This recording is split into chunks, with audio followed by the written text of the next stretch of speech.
Irritable bowel syndrome IBS. আচ্ছা, IBS রোগে আক্রান্ত বাংলাদেশে অনেক আমি ভিডিও আপলোড করার পর দেখতেছি আসলে অনেক রুগী, অনেক ভাইয়েরা আমাকে কমেন্ট করতেছে, ভাই কীভাবে সুস্থ হয়েছেন, কীভাবে কী করছেন? তো আমি সবাইকে বলব, ভাই আমি কিন্তু অনেক বছর একটা লং টাইম আইবিএস রোগে আক্রান্ত ছিলাম, ঠিক আছে? তো আইবিএস রোগটা হচ্ছে এরকম, আপনি যখন ডাক্তারেরা কোনো রোগ খুঁজে পাচ্ছে না, এটার নামটা জানেন? ইরিটেবল বাউল সিনড্রোম, ঠিক আছে? মানে এই রোগের কোনো সিনড্রোমই খুঁজে পাবে না। তো আপনার যখন এই সমস্যাটা হয়, সমস্যাটা বিশেষ করে কেমন হয়? আপনার রাতে ঘুমের সমস্যা হবে, আপনি অনেক কিছু খেতে পারবেন না, খাইলে পেটে বুদবুদ করবে, মানে গ্যাস্ট্রিকের মতো বেশি গ্যাস্ট্রিক হয়ে যাবে শরীরে।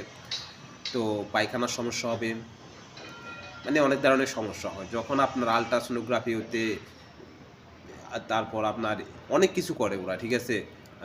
কিন্তু কোনো কিছুতে আপনার ব্লাড টেস্ট হতে আপনার অনেক কিছু করে, কিন্তু রিপোর্টে কী আছে আপনি সম্পূর্ণ সুস্থ। তা আমি কীভাবে এন্ডোস্কোপি করার পরে আসলে এটা ধরা পড়ে, যেহেতু এন্ডোস্কোপি আপনি যখন এন্ডোস্কোপি করবেন, যে যদি ডাক্তার ভালো হয় তাহলে বুঝতে পারবেন, যেহেতু আপনার কোনো সিমটম না, আপনার কোনো অসুস্থ না আপনি।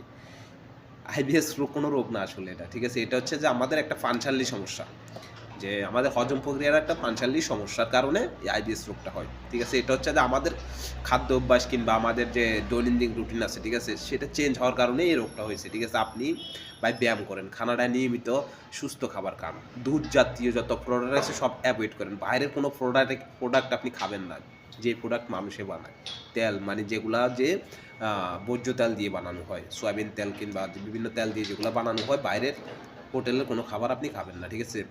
অর্গানিক, সবসময় অর্গানিক খাওয়ার চেষ্টা করবেন, সরিষার তেল কিংবা extra virgin olive oil use করে খাবেন, ঠিক আছে? দ্বিতীয়ত হচ্ছে আর্লি ঘুমাবেন, 10টার আগে ঘুমাবেন, রাত 10টার আগে ঘুমাবেন, ভোর সকালে উঠবেন এবং প্রচুর পরিশ্রম করার চেষ্টা করবেন। ভাই আইবিএস থেকে সুস্থ হতে হলে একমাত্র ওষুধ, আপনি যদি আইবিএস থেকে সুস্থ হতে চান, আমি বলব সবচেয়ে ভালো ওষুধ, একমাত্র ওষুধ, সেটা হচ্ছে পরিশ্রম। বিশ্বাস করেন, আপনি ব্যায়াম করেন, প্রতিনিয়ত ব্যায়াম করেন, পরিশ্রম করবেন, আপনার হজম প্রক্রিয়া ঠিক হয়ে যাবে। হজম প্রক্রিয়া ঠিক হলে আপনার ঘুম হবে, ঘুম হলে আপনি দেখবেন আপনি সম্পূর্ণ সুস্থ। যে আইবিএস এর রোগের জন্য আপনি যদি বিভিন্ন ডাক্তারদের কাছে যান, আপনাকে প্রথমে দেবে ঘুমের ওষুধ, আমি জানি, দ্বিতীয়ত গ্যাস্ট্রিকের ওষুধ, ঠিক আছে? কারণ ঘুমের সমস্যাটা সবচেয়ে বেশি হয়, ঘুমের সমস্যাটা। আর গ্যাস্ট্রিকের কারণ আমাদের পেটের ভিতর বুদবুদ করে বা আমাদের পায়খানার সমস্যা হয় অনেক জাতীয়। তো তাদেরকে বলবো, প্লিজ আপনি ব্যায়াম করেন, দেখবেন ব্যায়াম করেন কিংবা পরিশ্রম করেন। আপনি যদি কোনো কাজ করেন, ভারী পরিশ্রম করবেন, প্রচুর পরিশ্রম করবেন, পরিশ্রম করলে ঘুম আসবে, আপনার পেট ঠিক হবে, ঠিক আছে? খাওয়ার 1 ঘন্টা আগে পানি খাবেন কিংবা আধা ঘন্টা পরে পানি খাবেন, ঠিক আছে? খাওয়ার সাথে কোনো পানি খাওয়া চলবে না।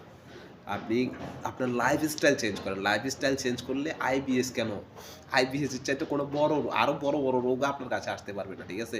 আপনার লাইফস্টাইল চেঞ্জ করেন, অর্গানিক খাবার খাবেন, ব্যায়াম করবেন, প্রচুর পানি খাবেন, ঠিক আছে?